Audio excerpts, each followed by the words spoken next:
Hey, you ever stop and think, wow, that would make a great story? Same here. On Cat Stories, we pull together short tales from life that'll make you laugh, think, or just go, yep, been there. My name's Kathleen and let's get started. And for our next post, am I the idiot? My boyfriend 18M made fun of someone and he wouldn't listen to me. 18F. So basically me and my boyfriend have been together a while, and today my boyfriend sent me a reel of this plus size girl and said, what is this whale doing on my feed? And I was shocked and told him how what he said was wrong even if it's someone we don't know, and he said it's a joke and that he finds bullying fun and said he doesn't do it often and I should just calm down, but I told him that it's wrong and he shouldn't be making fun of people regardless if we know them or not, and even about the way they look he shouldn't have any opinion on it, and I kept lecturing him about it until he said you're boring, which made my heart drop, and I asked him why he would say something like that. He said, why do you have to be nice? It doesn't get you anywhere, and I was speechless, and he then proceeded to say you're boring. I thought you would make fun of her with me, and that hurt me so much. I just want him to be a decent person. He usually doesn't do it a lot, but this isn't what I want him to be like.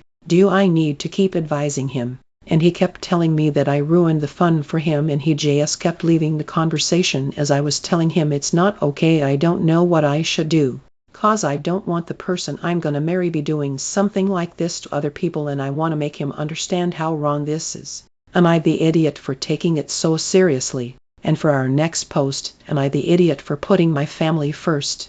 Am I the idiot? My boyfriend 25 is in the military, and I'm a stay-at-home mom 20, though I also help take care of my sister's kid and a friend's child. Recently, something came up that's going to keep him away for several months. In the meantime, I started going back to school while also caring for our 4-month-old. My work schedule is pretty unpredictable, and my sister's kid is old enough for preschool now, while my friend's work situation isn't very reliable.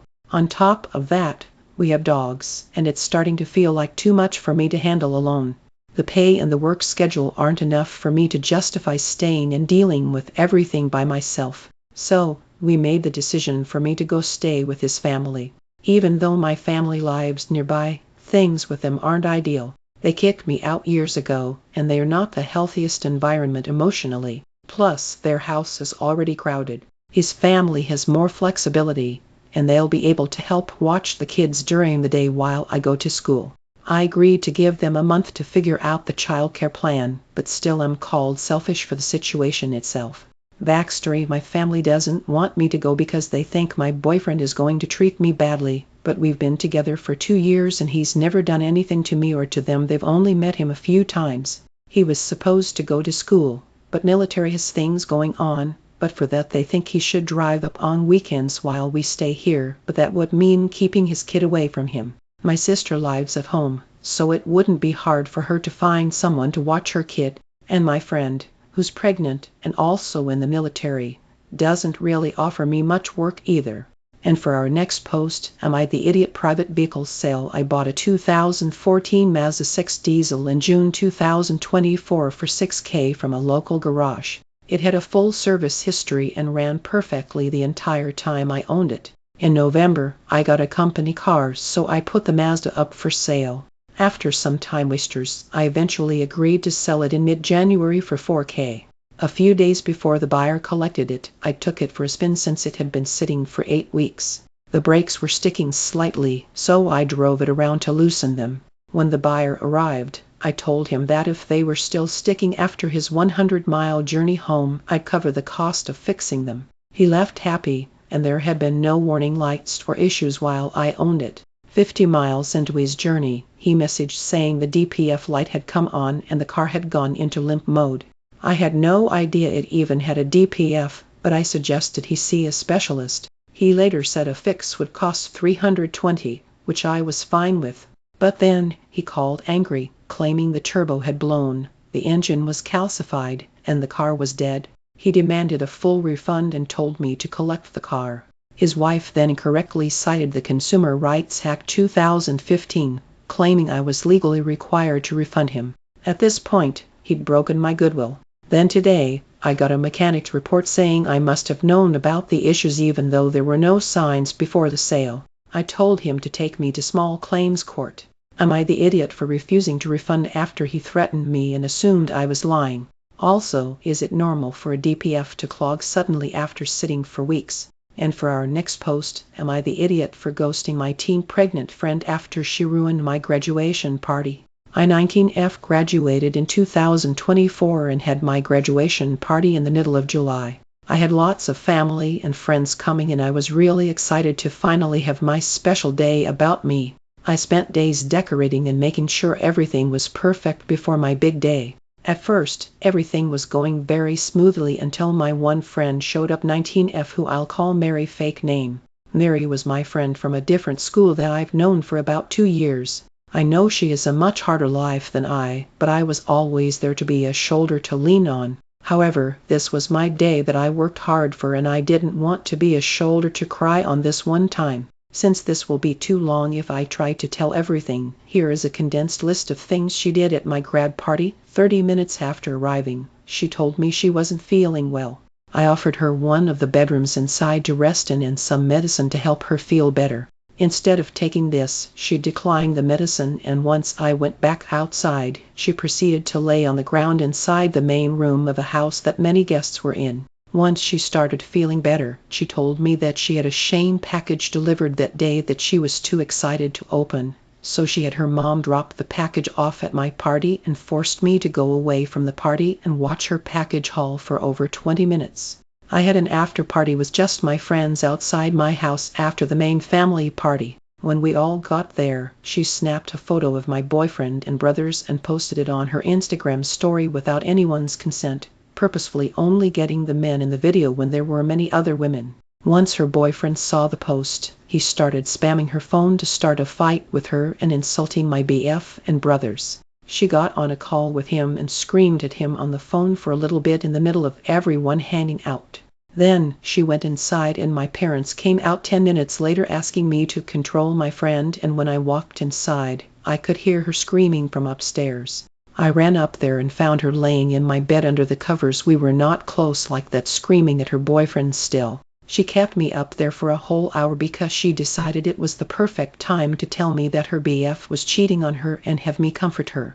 My friends kept texting me asking where I was, but I felt too guilty leaving her alone in that moment. I let her borrow my new bottle of makeup remover and she used all of it somehow. When she rejoined the party, she sat there crying and sulking. If someone asked if she was okay, she'd say something like "no, but I don't matter" or something cringe. My parents told me I had to kick her out, but she didn't have a ride because she was planning on spending the night and making me take her home in the morning, which I did not know was the plan, so I had to buy her an Uber to make her leave. I never reached out to Mary after that, thinking she got the vibe the friendship was over. However, I just received a text from Mary telling me she is pregnant with her ex's baby and that she is having the roughest time of her life, which I need to support her through.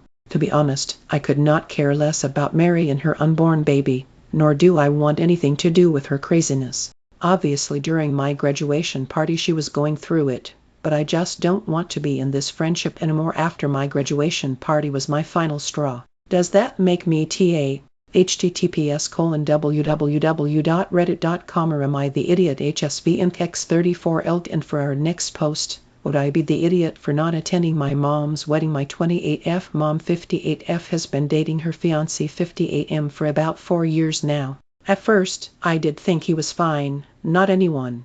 For one, he is a negative person, and it's not he doesn't like something, it's that he will make sure that no one else can enjoy it either. For example, we went out to an expensive restaurant together and he made a big deal about how the restaurant's cannoli won't be as good as the one he ate in Italy. I tell him it probably won't be, but I like it and it's still pretty good. He takes one bit, makes a disgusted face, and says it's gotta go in the trash. The waiter boxed it up, and he threw it at the waiter and said he doesn't want to eat this trash.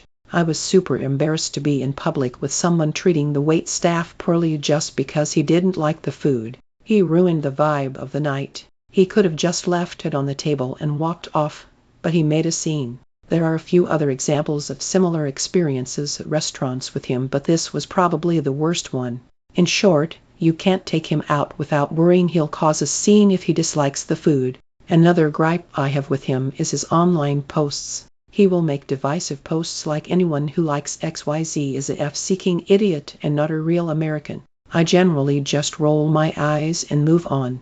But there was a post wishing death upon people. This bothered me because in my mind it crosses a line. I reached out to him and asked if this post was just a bad joke or if he wanted people dead. He didn't respond to my text. I talked to my mom and she asked him to remove the post before I even said anything. And my mom and him mostly agree politically. His position was it's his social media and no one can tell him what he can and cannot say. After they get in a heated argument, he does eventually remove the post wishing death and replaces it with a more mild post with the same theme. He never responded to my text though. I think he cares more about hating people he disagrees with than his relationship with me. My mom separately told me a couple of months ago that she's having doubts about their relationship, primarily because his behavior has made her life harder. My sister has previously blocked him out of her life, and my mom for defending his behavior. I think my mom realizes that he's a tough and divisive person to be around and that will be a con of marrying him because some people just don't want to deal with it. They are getting married in June.